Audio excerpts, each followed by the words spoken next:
Wong Swee Chin atau lebih dikenali sebagai Botak Chin ialah seorang penjenayah yang terkenal di Malaysia pada abad dekad 1970-an. Pasti ramai generasi muda pada masa kini tidak mengenali penjenayah ternama yang banyak melakukan jenayah rompakan bersenjata ini.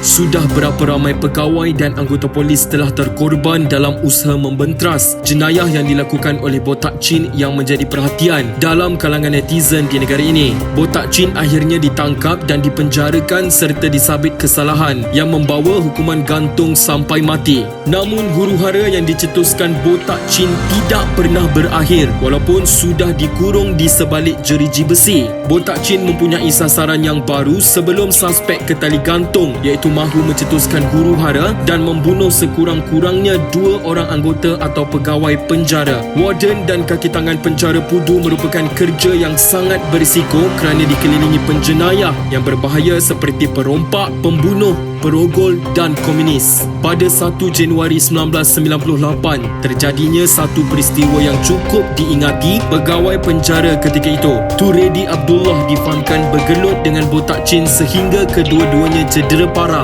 Turedi yang berusia 21 tahun ketika itu bersama 2 rakan setugasnya, Sarjan Abdullah Ahmad dan Korporal Abdul Rafa Manaf, ditugaskan untuk mengiringi Botak Chin. Mengikut rutin harian banduan akhir, setiap pagi mereka wajib mengangkut tong najis yang ditempatkan di sel masing-masing untuk dibersihkan. Botak Chin mendapat perhatian istimewa kerana suspek adalah banduan pertama dibenarkan keluar sel untuk membersihkan dan bersenam. Selepas suspek selesai, barulah banduan lain dibenarkan keluar. Suspek hanya dibenarkan keluar dari sel selama sejam sehari. Pada pagi itu, ketika membersihkan tong najis, Botak Chin mengeluarkan senjata tajam yang disorok di dalam tong najis dan terus menikam Sarjan Abdullah. Akibat 2 tikaman di dada, Sarjan Abdullah tumbang dan Korporal Ghaffar yang tergamam turut ditikam beberapa kali hingga rebah. Turedi yang berada agak jauh daripada mereka cuba menyelamatkan rakan setugasnya, namun diancam bunuh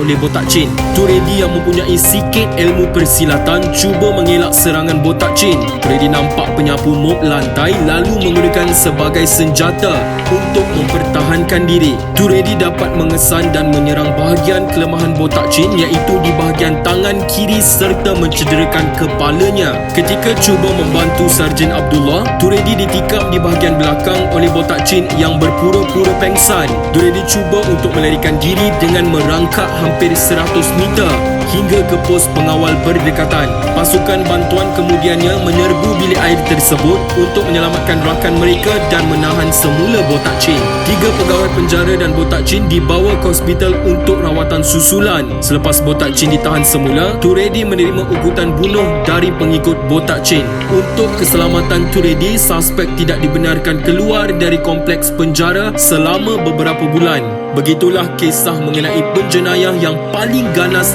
di sejarah Malaysia. Walaupun penjara Pudu sudah ditutup, namun kisah Botak Chin tetap terpahat dalam sejarah.